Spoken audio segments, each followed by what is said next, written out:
সমগ্র মানবজাতির জন্য পরম পুরুষ ভগবান শ্রীকৃষ্ণের দানকৃত সর্বশ্রেষ্ঠ উপহার হচ্ছে শ্রীমদ্ ভাগবত গীতা।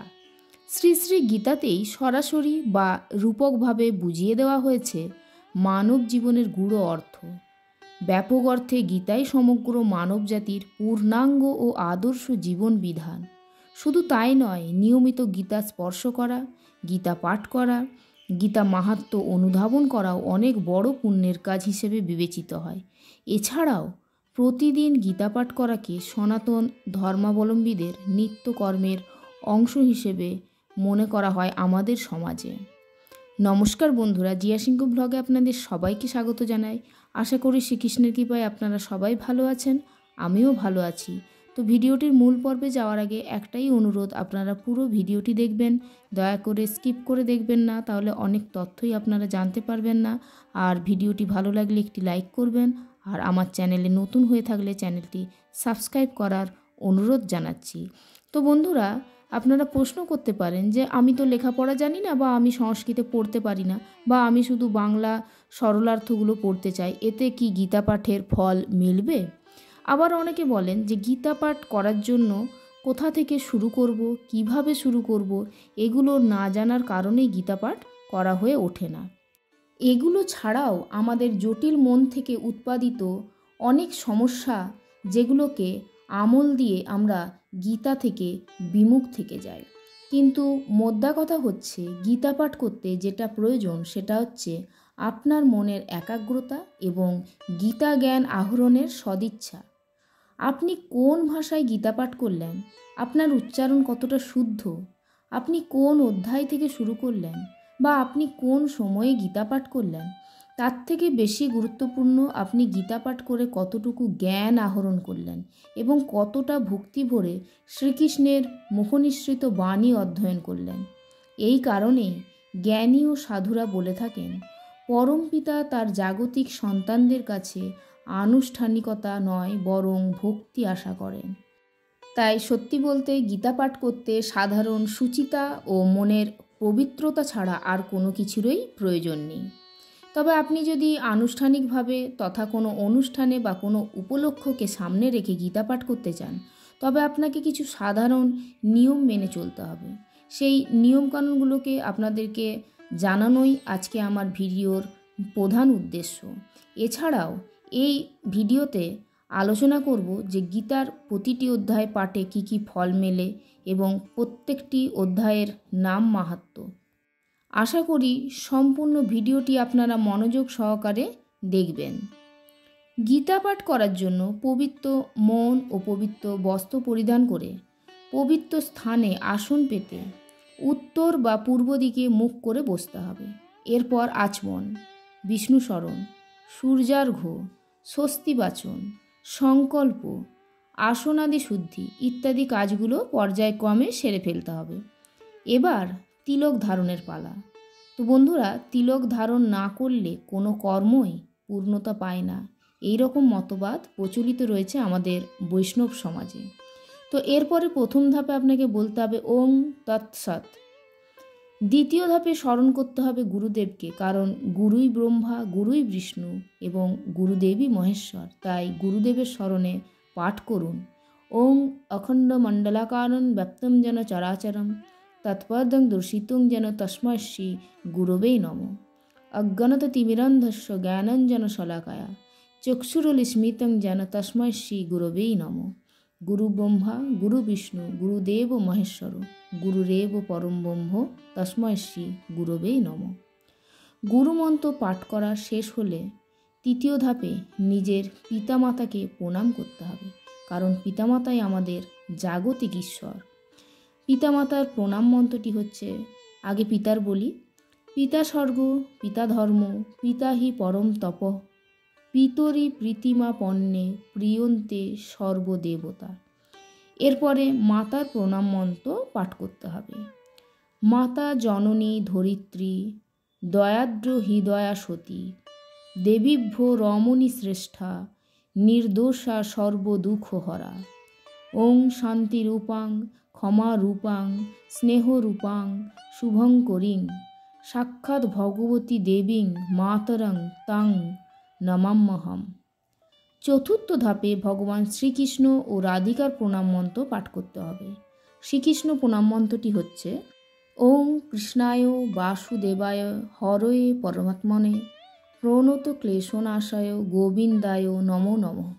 হে কৃষ্ণ করুণা সিন্ধু দীনবন্ধু জগৎপতে গোপেশ গোপিকাকান্ত রাধাকান্ত নমস্তুতে। এবার শ্রী রাধিকার প্রণাম মন্ত্র পাঠ করতে হবে। তপ্ত কাঞ্চন গৌরাঙ্গী রাধে বৃন্দাবনেশ্বরী বৃষভানুসুতে দেবী প্রণামামি হরিপ্রিয়ে। এরপর পঞ্চম ধাপে সরস্বতী ব্যাসাদি প্রণাম মন্ত্র পাঠ করতে হবে।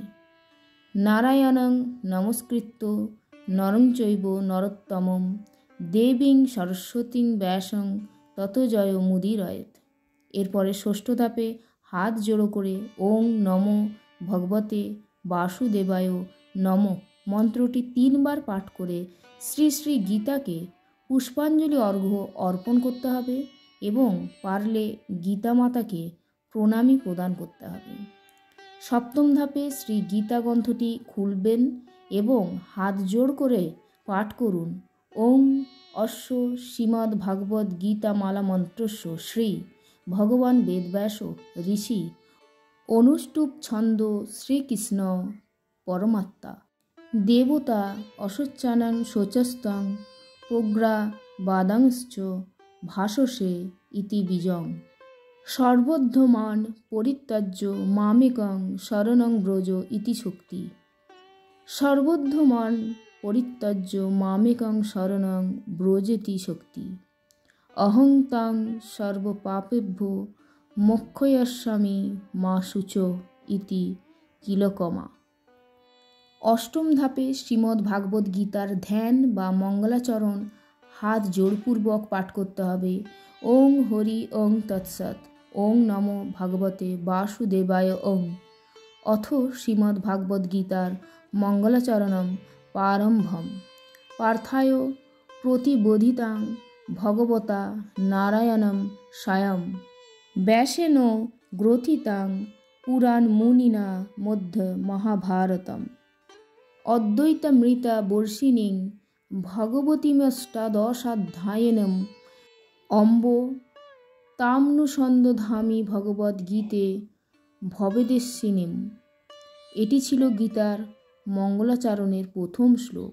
এরকম আরও 8টি শ্লোক তথা মোট 9টি শ্লোক নিয়ে গঠিত শ্রী শ্রী গীতার মঙ্গলাচরণ। সম্ভব হলে সবগুলো শ্লোক পাঠ করবেন। মঙ্গলাচরণ পাঠ শেষে বলুন ওং ইতি শ্রীমদ্ ভাগবত গীতার মঙ্গলাচরণম সমাপ্তম। এবার নবম ধাপে শ্রী শ্রী গীতা গ্রন্থখানি পাঠ করা শুরু করবেন। যদি আমি ধরে নিই আপনি চতুর্থ অধ্যায়ের সপ্তম বা অষ্টম শ্লোক 2টি পাঠ করবেন, তাহলে হাত জোড়ো করে বলুন অথ শ্রীমদ্ ভাগবত গীতা চতুর্থ অধ্যায় জ্ঞান যোগ সপ্তম ও অষ্টম শ্লোক। এবার সংস্কৃত শ্লোক শুরু করবেন। যদা যদা হি ধর্মস্য গ্লানির্ভবতি ভারত অভ্যুত্থানম ধর্মস্য তদাস্মানং সৃজাম্যহম পরিত্রাণায় সাধূনাং বিনাশায়শ্চ দুষ্কৃতাম ধর্ম সংস্থাপনার্থায় সম্ভবানি যুগে যুগে। এবার এর মানে হচ্ছে হে ভারত, যখনই ধর্মের অধঃপতন হয় এবং অধর্মের অভ্যুত্থান হয় তখন আমি নিজেকে প্রকাশ করে অবতীর্ণ হই। সাধুদের পরিত্রাণ করার জন্য এবং দুষ্কৃতকারীদের বিনাশ করার জন্য এবং ধর্ম সংস্থাপনের জন্য আমি যুগে যুগে অবতীর্ণ হই। এরপরে দশম ধাপ। এই পর্যন্ত পাঠ করে আপনি যদি গীতা পাঠ শেষ করতে চান তাহলে বলবেন ওং তৎসৎ ইতি শ্রীমদ্ ভাগবত গীতাসু উপনিষৎসু ব্রহ্ম বিদ্যায়াং যোগশাস্ত্রে শ্রীকৃষ্ণার্জুন সংবাদে জ্ঞানযোগ নামকং চতুর্থ অধ্যায় একাংশেন সমাপ্তম। আপনি যদি সম্পূর্ণ অধ্যায় পাঠ করে থাকেন তাহলে একাংশেন এই শব্দটি বলার কোনো প্রয়োজন নেই। এবার 11 নম্বর ধাপে আপনি গীতার মাহাত্ম্য পাঠ করবেন। তো মনে রাখতে হবে আপনি শ্রী শঙ্করাচার্য প্রণীত গীতা মাহাত্ম্য বা শিল ব্যাসদেব কৃত গীতা মাহাত্ম্য বা শ্রী বৈষ্ণবীয় তন্ত্রসারে গীতা মাহাত্ম্য যে কোনো মতের গীতা মাহাত্ম্য থেকে যে কয়টি ইচ্ছা শ্লোক সরলার্থ সহ পাঠ করতে পারেন। এরপর 12 নম্বর ধাপে পরম পুরুষ শ্রীকৃষ্ণের কাছে ক্ষমা ভিক্ষা করবেন। কারণ কৃষ্ণস্তু ভগবান স্বয়ং, ঈশ্বর পরম কৃষ্ণ সচ্চিদানন্দ বিগ্রহ, অনাদিরাদি গোবিন্দ সর্বকারণ কারণম। ক্ষমাভিক্ষা মন্ত্রটি হচ্ছে ওং যদক্ষরং পরিভ্রষ্টং মাত্রাহীনঞ্চ যৎ ভবেৎ পূর্ণং ভবতু তং সর্বং তৎ প্রসাদাৎ জনার্দন। ওং পূর্ণমদ পূর্ণমিদং পূর্ণাৎ পূর্ণমুদচ্যতে পূর্ণস্য পূর্ণমাদায় পূর্ণমেবাবশিষ্যতে। জয় গীতা, জয় গীতা, জয় গীতা। এরপরে 13তম ধাপে শ্রী শ্রী গীতার 18টি গুহ্যনাম শ্রবণ করতে পারেন। এই 18টি গুহ্যনামের মানে এবং মাহাত্ম্য এই নিয়ে আমার একটি আলাদা ভিডিও বানানো আছে, আপনারা সেটি ইচ্ছে হলে দেখে নিতে পারেন, কারণ এখানে বললে ভিডিওটি অনেক লম্বা হয়ে যাবে। এরপর 4 নম্বর ধাপে পঞ্চতৎসহ তারক ব্রহ্ম নাম মহানাম জপ করতে হবে। জয় শ্রীকৃষ্ণ চৈতন্য প্রভু নিত্যানন্দ শ্রী অদ্বৈত গদাধর শ্রীবাসাদি গৌর ভক্তবৃন্দ। হরে কৃষ্ণ কৃষ্ণ কৃষ্ণ হরে হরে, হরে রাম রাম রাম হরে হরে। এরপর 15তম বা শেষ ধাপে শান্তি মন্ত্র পাঠ করতে হবে। সর্বে সুখিন ভবন্তু সর্বে সন্তু নিরাময়া সর্বে ভদ্রাণি পশ্যন্তু মা কশ্চিৎ দুঃখ ভাগ ভবেৎ। সকলে সুখী হন, নিরোগ হন এবং প্রশান্তি লাভ করুন, কেউ যেন দুঃখ ভোগ না করে। ওং শান্তি, ওং শান্তি, ওং শান্তি। এবার আসুন গীতা পাঠের ফলাফল নিয়ে কথা বলা যাক। সাধুজন বলেন যে গীতা দর্শন, স্পর্শ, শ্রবণ, পঠন সব কিছুতেই শ্রীকৃষ্ণের অপার কৃপা লাভ হয়। সুতরাং গীতার প্রতিটি অধ্যায় পাঠ করলে আলাদা আলাদা ফল মিলবে তা আশ্চর্য নয়। তো আসুন এখন আমরা জেনে নেব গীতার প্রতিটি অধ্যায় পাঠের কি ফল। তো গীতার প্রথম অধ্যায় পাঠ করলে মানুষের মন প্রবৃত্ত হয়। দ্বিতীয় অধ্যায় পাঠ করলে নির্মলতা লাভ করা যায়। তৃতীয় অধ্যায় পাঠ করার ফলে সর্বপাপ দূর হয়। চতুর্থ অধ্যায় পাঠ করলে ব্রহ্ম হত্যা এবং স্ত্রী হত্যাজনিত পাপ তৎক্ষণাৎ দূর হয়ে থাকে। পঞ্চম অধ্যায় পাঠ করলে চৌর্য মহাপাপ দূর হয়। ষষ্ঠ অধ্যায় পাঠ করার ফলে মন্দ ভাগ্য নাশ হয়। সপ্তম অধ্যায় পাঠ করলে বুদ্ধি নির্মলতা লাভ করে। অষ্টম অধ্যায় পাঠ করার ফলে অখাদ্য ও অপেয়জাত সকল প্রকার পাপ দূর হয়। নবম অধ্যায় পাঠ করলে পৃথিবী দানের মতো পূর্ণ লাভ হয়। দশম অধ্যায় পাঠে সর্বপাপ বিনষ্ট হয়ে শ্রেষ্ঠ জ্ঞান জন্মায়। একাদশ অধ্যায় পাঠ করলে ব্রহ্মজ্ঞান লাভ হয়ে মুক্তি লাভ হয়। দ্বাদশ অধ্যায় পাঠের ফলে বিশুদ্ধ ভক্তি জন্মায়। ত্রয়োদশ অধ্যায় পাঠে জ্ঞান চক্ষু বিকাশ হয়। চতুর্দশ অধ্যায় পাঠে অশ্বমেধী যজ্ঞের মহাফল লাভ হয়। পঞ্চদশ অধ্যায় পাঠ করলে নির্মল জ্ঞান লাভ করে যোগী হওয়া যায়। ষোড়শ অধ্যায় পাঠে মানব সংসার বন্ধন থেকে মুক্তি লাভ হয়। সপ্তদশ অধ্যায় পাঠের ফলে রাজপেয় নামক যজ্ঞের ফল লাভ হয়। অষ্টাদশ অধ্যায় পাঠের ফলে জ্ঞানরূপ অগ্নি দ্বারা পাপ দূর হয়। তো বন্ধুরা, এতক্ষণ আপনারা ধৈর্য ধরে গীতা পাঠের নিয়ম এবং গীতা পাঠের ফল লাভ শ্রবণ করলেন। সবাই শ্রীকৃষ্ণের কৃপায় ভালো থাকুন। আজকে ভিডিওটি এখানেই শেষ করছি। ভালো লাগলে একটি লাইক করবেন এবং আমার চ্যানেলে নতুন হয়ে থাকলে চ্যানেলটি সাবস্ক্রাইব করে পাশে থাকুন। জয় শ্রীকৃষ্ণ, জয় শ্রী গীতার জয়।